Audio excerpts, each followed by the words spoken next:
Salut, bienvenue dans ce nouveau podcast de C'est la merde. Écoute, aujourd'hui, je vais pas te parler d'école pour une fois. Je vais te dire qu'il fait beau. Tu vois, je suis en train de te parler devant le soleil qui descend tout doucement là. Vraiment, il se couche tôt là maintenant. Et je profite à mort. La vie, c'est ça. La vie, c'est être dehors. La vie, c'est profiter du bon temps tant qu'il y en a. La vie, c'est profiter de toutes ces petites choses que tu peux faire à l'intérieur quand il pleut, quand il fait vraiment super froid. D'accord, il y a plein de choses que tu peux faire à l'intérieur, mais ne t'enferme pas tant qu'il fait pas froid ou tant qu'il pleut pas. C'est vraiment con, tu trouves pas? Il y a tellement de choses à faire, à voir, à visiter, à découvrir. Tu sais, il n'y avait pas ça avant. Moi, j'ai parlé avec une petite mamie, là, l'autre coup, sur le marché. Elle me dit, mais écoute, tu sais, maintenant, on est super ouvert à la culture. Il y a des lieux culturels qui poussent à fond. Il y en a plusieurs par ville, tu vois, alors qu'avant, c'était pas comme ça. Avant, la culture, c'était les bouquins, certes. Il y a toujours eu le théâtre, il y a toujours eu tout ça. Mais il n'y avait pas autant de propositions, tu vois. On t'envoyait pas autant Enfin, comment je peux... Je trouve même pas les mots pour t'expliquer ça. Maintenant, tu vas dans une entrée de bibliothèque ou tu vas dans une entrée de centre culturel, centre social, je sais pas quoi. Tu vas dans les entrées et tu vois plein de flyers pour des activités à faire. Tu rajoutes à ça les événements Facebook. Tu vois, là, je suis dans le Nord. Moi, je te parle en ce moment. Là, il y a la fête de la science. Après, il y aura les galeries d'art. Tu vois, les ateliers d'artistes qui vont ouvrir leurs portes. Et tout ça, ça se passe, tu vois, sur quelques jours, une semaine, une bonne semaine. Il y a un événement, puis il y en a un autre, puis il y en a un autre. Et on peut s'ouvrir comme ça à la culture. Il y a plein de cultures, plein de styles dans lesquels on ne se serait même pas aventuré sinon. Tu vois, moi, les ateliers d'artistes, tu m'aurais dit comme ça, brut. Je t'aurais dit, ouais, ok. Et alors, je vais aller voir quelqu'un peindre. Pourquoi pas plutôt essayer de peindre moi-même? Mais en fait, non. Pas du tout. Parce que tu t'ouvres à des gens en même temps. Tu t'ouvres à des mondes. Des mondes entiers. Des mondes que tu maîtrises pas. Que toi, t'es vraiment à l'ouest de ça, tu vois. Je te prends l'exemple de la science, là. Il y a des trucs, des expos, des ateliers, des conférences, je sais pas tout quoi, autour de la science, là, en ce moment. C'est vague, la science. Ça peut être les maths, ça peut être la biologie, ça peut être les sciences numériques. Et là, tu ouvres tes gamins à des univers en les emmenant là-dedans. Mais même toi, ça va te faire du bien si tu participes à des événements culturels comme ça. Et il y en a vraiment de plus en plus. Je t'ai dit, l'autre coup, la petite grand-mère, là, sur le marché, elle m'a fait délirer parce qu'elle me dit, maintenant, il y a tout. Il y a plein de trucs, il y a de plus en plus de trucs. Au moment où les gens, ils sont butés. Travail. Produit. Allez, fais de l'argent, dépense. Du coup, ils prennent pas le temps pour ça. Ça profite à qui alors finalement? Ça profite même pas aux chômeurs moyens, tu vois, aux glandeurs moyens, parce que le glandeur moyen, il glande. Il aime pas voir du pays. Toi, tu peux être un mix des deux. Tu peux être cette personne qui va mi-charbonner, mi-glander. Mais quand tu travailles, c'est pour toi. Quand tu glandes, c'est parce qu'il n'y a rien d'autre à faire ou parce que tu as décidé que tu avais fait assez, que tu as couru assez et que tu es un petit peu KO et tu vas glander. Mais le reste du temps, profite de ce qui existe.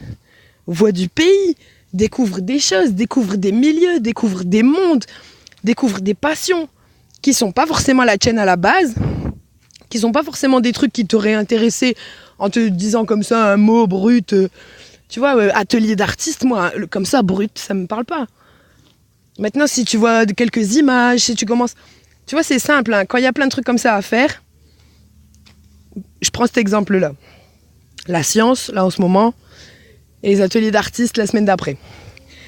Tu vas à la bibliothèque, tu vas n'importe où, tu vas trouver le flyer, au pire, tu regardes sur le net. C'est encore mieux, c'est du PDF, tu vois, ça brûle, ça coupe pas des arbres. Et tu pars de ça, et tu vas forcément... Il y a des trucs, c'est à 100 km de chez toi, tu vas pas y aller. Bon, tu élimines déjà les trucs trop loin. Après, tu élimines les trucs qui sont à la même heure. Tu vois, quand il y a deux trucs à la même heure, tu peux pas faire les deux. Et donc, comme ça, tu te crées un petit programme. Après, il faut être organisé, mais ça demande pas non plus d'être le chef, le roi, le dieu de l'organisation. Hein. Tout le monde peut s'organiser pour arriver à faire ça. Et avec ça, tu te concoctes un petit programme. Après, si tu fais pas tout, tu fais pas tout. Mais au moins, tu as déjà une vue, tu vois, plus claire que tous les événements ensemble, les uns après les autres, avec les loin, les pas loin, les tout près de chez toi, les bien desservis en transport, je sais pas comment tu vas t'y rendre ou quoi. Mais une fois que tu as fait ta sélection, Comme les journées du patrimoine, tu vois, par exemple. J'ai téléchargé un PDF de 400 pages, j'allais pas faire tout, c'est impossible, tu peux pas tout faire sur 2 jours de toute façon. Il y a des trucs qui sont au même endroit, au même moment plutôt, à différents endroits, et tu peux pas tout faire. Donc là, tu te fais ta petite sélection, même si tu fais pas tout. Et là, tu vas chercher à en savoir un petit peu plus sur les trucs que tu as sélectionnés.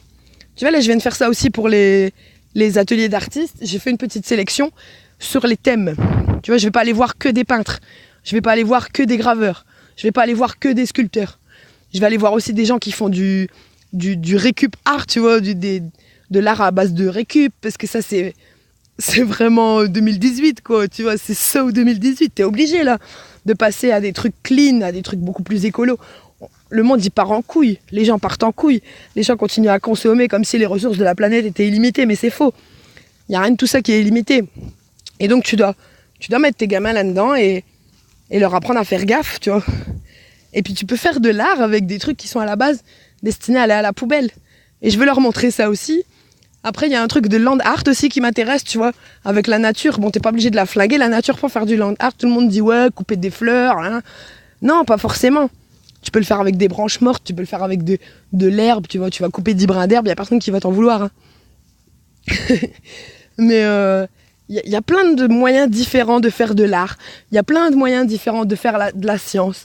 Il y a plein de moyens différents de faire tout, finalement. C'est ça que je me suis rendu compte aussi grâce à l'école à la maison. C'est que quand une leçon, elle rentre pas d'un moyen ou du moyen le plus classique, style les tables de multiplication, apprendre une fois dans l'ordre, après les réciter dans le désordre, comme ça rentre pas. Ben, j'ai trouvé un autre moyen. C'est-à-dire que aujourd'hui, c'est 6 x 7, 42. Demain, ce sera autre chose. Après-demain, ce sera autre chose. Et sur la journée, on va travailler que sur 6 x 7, 42. On fait un gâteau à 7 étages avec 6 bonbons sur chaque étage. Tout ça en dessin. On va pas faire un gâteau à 7 étages pour de vrai. Et tu vois, c'est des exemples. Mais tu peux piocher dans tout. Tu peux piocher des idées. Tu peux créer tes propres idées. Tu peux prendre 2 idées et en faire une, encore mieux. Avec 2, avec 3, avec 4. C'est à toi de créer. On peut créer ce monde. On peut créer notre univers. On peut créer l'univers de nos gamins. Bien sûr, après, ils vont s'ouvrir sur d'autres trucs. Mais c'est le but. C'est le but. Tu crées pas pour les mettre dans un truc figé. Tu crées leur univers pour les mettre un peu dans tout. Et après, ils choisiront, ils découvriront. Je parlais avec mon plus petit ce matin qui me disait tu sais, avant, je voulais être pompier, mais je vais peut-être pas être pompier parce que j'ai le temps de réfléchir. C'est beau dans sa bouche, tu vois, c'était trop marrant. Mais en même temps, c'est ça. Parce qu'il va avoir ses propres expériences, il va entendre parler des expériences des autres, et de toutes ces expériences, de toute cette vie, sa vie et la vie des autres qui va lui être contée, de tout ça, il va en déduire ce qu'il a envie de faire dans la vie. Et autant que ce soit un truc par passion, autant qu'il soit passionné dans le truc dans lequel il se lance. Et je l'encourage à ça. Je l'encourage à être plein de passion et à faire les trucs avec le cœur, tu vois. À pas se trouver un jour un boulot de larbin dans une usine parce qu'il faut ramener de la thune pour remplir le frigo, tu vois. C'est l'opposé de ça que je leur inculque. C'est que si tu fais un truc par passion, tu vas forcément toujours le faire mieux, le faire bien, le faire plus longtemps, le faire sans avoir les pieds de plomb. Mais pour trouver ta passion, tu dois découvrir tout ce qui peut exister comme passion. Tout ce qui peut exister de passionnant. C'est pas passionnant d'aller faire le larbin dans une usine. Donc je vais pas aller lui faire visiter ou tu vois, lui faire suivre une journée type d'un ouvrier d'usine. Il fait ses 8 heures à faire toujours la même chose, les mêmes gestes, les mêmes... Et après il est claqué. Qu'est-ce que tu veux savoir là-dedans? Qu'est-ce que tu veux apprendre là-dedans? Est-ce que tu vas trouver une passion là-dedans? Absolument pas. Du perso, j'ai déjà donné, donc tu vois, j'ai pas besoin de me renseigner là-dessus pour le savoir, tu vois. Moi, j'ai déjà donné l'usine, c'est bon. Il y a un moment, il faut vivre d'autres choses. Il faut vivre avec le cœur. Et quand tu fais que bouger, quand tu fais que des sorties culturelles, plus ou moins, on va dire, quand tu fais que de découvrir des univers, des mondes, tu vas forcément trouver le tien à un moment donné. Parce que comme je t'expliquais pour les concepts, tu vas voir plusieurs trucs, tu vois, tu vas aller dans plusieurs mondes, dans l'univers de l'un et de l'autre. Et de ça, tu vas pouvoir créer le tien. Tu vas pouvoir prendre des petites pièces un peu dans tout. C'est comme si tu avais une boîte de Lego bleu, une boîte de Lego rouge, une boîte de Lego jaune, une boîte de Lego vert, une boîte de Lego noir, etc., etc. Et que toi, tu te fabriquais une tour ou un truc, ton truc à toi, en prenant un petit morceau dans chaque boîte, un petit bout de chaque couleur, ou un gros bout, ou un petit bout, ou 2 bouts, des fois 2 morceaux de Lego pour un truc qui t'intéresse plus. Et de ça, tu bâtis ta vie, de ça tu bâtis tes passions, de ça tu bâtis ce qui te fait vibrer toi. Si on vit sans vibrer, à quoi ça sert de vivre ? Si tu vis en te disant tous les soirs « Oh, quelle vie de merde !» Mais à quoi ça sert ? Je vais pas dire « Tire-toi une balle maintenant !» Mais il faut vibrer, on a besoin de ça. On a besoin d'être bien dans nos pompes, on a besoin d'être bien dans notre life. Et si tu apprends pas ça à un gamin, mais à quoi ça sert ? Pourquoi t'as fait des enfants ? Pourquoi t'as fait des enfants si tu l'apprends pas à vibrer ? C'est ça que je me pose comme question. Je vois des gens, ils sont là en train de traîner leurs pattes pour aller conduire leur gamin au judo, pour aller conduire leur gamin à la boxe, pour aller conduire leur gamin. Le mercredi, ils font que les conduire. Est-ce que le gamin, il aime vraiment le sport ? Est-ce qu'on lui dit, est-ce qu'on lui demande, tu vois ? Est-ce qu'il y a un retour derrière ? Ou est-ce les parents, ces parents-là que j'observe, vraiment, je les regarde bizarrement parce que je me demande ce qu'ils font, tu vois. C'est juste des chauffeurs. Ils sont même pas là, ils restent même pas le long de l'heure ou de l'heure et demie de sport ou d'activité, je sais, en tout genre. Ils restent même pas. Donc ils peuvent pas voir si le gamin il s'y sent bien. C'est bien de dire, ouais, il y a des activités au musée, je vais aller claquer mon fils au musée pendant 1 heure, pendant ce temps-là, je peux aller faire shopping. Tu crois vraiment que c'est bien ? Toi, ça t'éclate, toi, t'es content, tu te libères pendant 1 heure, t'as pas tes gamins. Mais si tu leur apprends pas la vie, qui est-ce qui va leur apprendre ? Quand t'as fait un enfant, au moment où tu as conçu ton enfant, ça va bien ça, tirer un coup 1/2 heure, allez hop, youpla boum, mais derrière, tu assumes pas. Tu assumes pas si tu fais partie des gens qui te déposent au judo ou qui te déposent à une activité au musée. Tu vois, t'es juste chauffeur, t'es pas parent. T'as pas de cœur, t'as pas d'âme, ça vit pas, y a pas de retour. Tu sais pas si ça plaît, si ça plaît ou si ça plaît pas. Tu sais pas si tu dois changer quelque chose ou... Tu apprends pas de tes erreurs, tu apprends pas de ta connerie.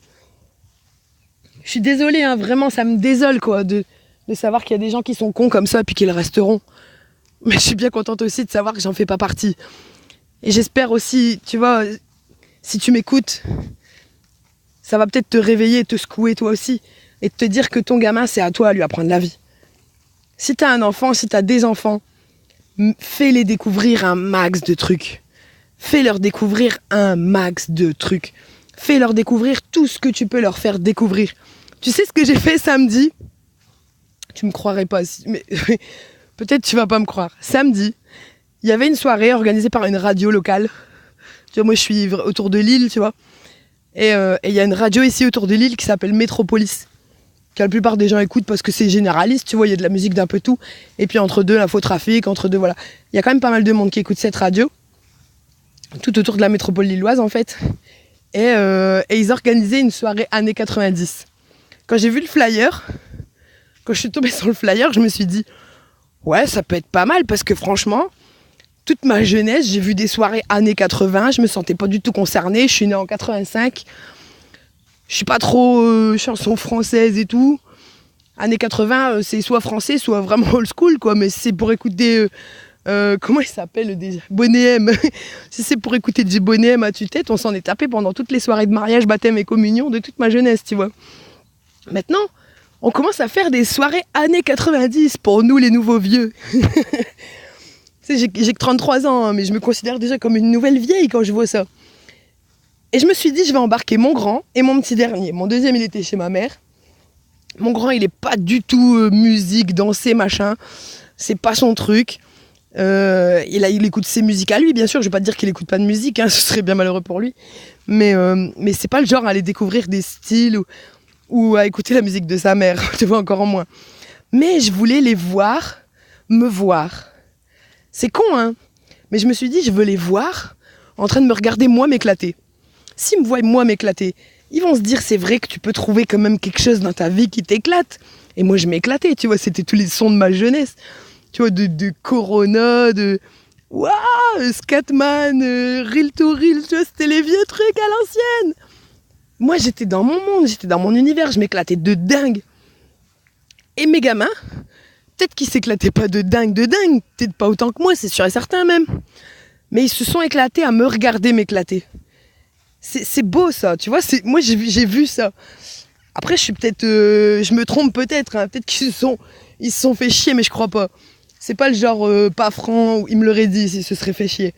Il y avait d'autres gamins, c'était ouvert tout public, tu vois, c'était pas une soirée boîte de nuit ou quoi. Ok, ça, c'était dans un centre culturel. C'était organisé par une radio.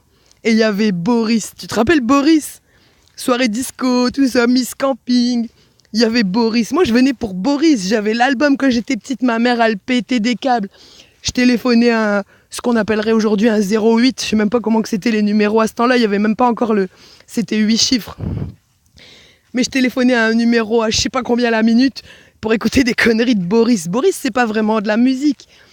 C'est peut-être l'ancêtre du slam ou un délire comme ça. C'est un gars qui délirait en parlant sur du son, quoi. Sur du son un peu dance, électro, comme ça, années 90. Obligé, tu connais Boris. Si tu connais pas, il y en a deux que tu dois absolument... Cherche-les sur YouTube, tu vas délirer. C'est le Manège Infernal et Prout Invaders. Prout, je sais pas trop comment ça se prononce, tu vois, enfin, Invasion, quoi. Invaders. Prout Invaders. Écoute ça, tu vas délirer. Écoute-le avec tes gamins, peut-être même ils vont délirer. Moi, mon petit, il met maman, mets les proutes. Depuis ce temps-là, parce que voilà, c'est marrant, c'est fun. Et c'était un centre culturel. C'était une soirée ouverte à tous. C'était une soirée ouverte aussi à des petits. Alors, t'en as, ils ont pris ça pour le macumba, tu vois. Il y en a, ils ont pris ça pour la soirée de la tchatch, la soirée de la buvette. Peu importe. Moi, je faisais pas partie de ces gens-là. Je faisais pas partie de ce groupe-là. Je me suis pas joint à personne. Je suis restée avec mes fils. Et je me suis éclatée. Et ils se sont éclatés, je pense aussi, à me voir m'éclater. La vie, elle est là. La vie, elle est dans le kiff. Si tu kiffes pas ce que tu fais... Tu vois, je vais redescendre un petit peu, parce que là, je m'enjaille toute seule à parler de ça. Mais si tu kiffes pas les trucs que tu vas voir, si tu kiffes pas les trucs où tu passes du temps, si tu kiffes pas ce que tu vas faire comme sortie le week-end, ou... Moi, je sors pas que le week-end, puisqu'il y a des trucs à faire tout le temps. Et puis, comme j'ai décidé de ne plus travailler pour un esclavagiste, bah, j'ai le temps, je prends le temps. S'il y a un truc à faire la semaine, je le fais la semaine. Maintenant, il y a plus de trucs le week-end, forcément, puisque, comme on dit, les gens travaillent. Je déteste cette phrase, les gens travaillent, mais c'est tellement vrai. Mais s'il y a moyen pour toi d'aller voir du pays, sans bouger de ton coin, sans bouger de ta région, peut-être même sans bouger de ta ville, mais de découvrir des mondes différents, fais-le. Et emmène tes enfants. Et analyse leurs réactions. Vois s'ils kiffent, vois s'ils pourraient peut-être se lancer dans un truc dans le genre, tu vois. Si je vois qu'il y a un de mes gamins en voyant un peintre et en discutant avec un peintre, il a envie de se mettre à la peinture, mais peins, mon fils. Peins, exprime-toi. Si je vois que ça marche pas, que ça... Oh, c'est chiant, maman, quand est-ce qu'on y va? Bon, et ben c'est tout, j'insiste pas. Mais si tu participes à rien, tu peux rien analyser, tu peux rien en déduire, tu peux rien en conclure. Si tu fais jamais rien, tu vois où je veux en venir? Franchement, bouge, vois du pays. Fais-le en mon nom, si tu veux, fais-le de ma part, tu vois. Mais fais-le. Il faut absolument que tu profites de ta vie. Il faut absolument que chaque minute soit consacrée au kiff. Et c'est pas en travaillant, comme je t'expliquais, ce paradis artificiel du travail, c'est pas en travaillant que tu vas profiter, que tu vas kiffer. Oui, d'accord, ça va te permettre d'acheter des trucs que tu aurais peut-être pas pu t'acheter ou sinon. Mais acheter, c'est pas une fin en soi, tu vois. Améliorer ton confort, c'est pas une fin en soi. Moi, le confort, j'en ai rien à faire. J'ai un vélo de 1984. J'ai une maison en travaux depuis 14 ans. Et alors, je kiffe tous les jours. Je kiffe chaque jour que Dieu fait. Je kiffe ma life. Et j'espère que toi aussi, tu vas comprendre ça. Et voilà, sur ce, je te dis à la prochaine. On va parler d'un truc peut-être un peu moins enjaillant parce que là, je me suis lâchée de dingue. Mais ça fait du bien. Allez, ciao!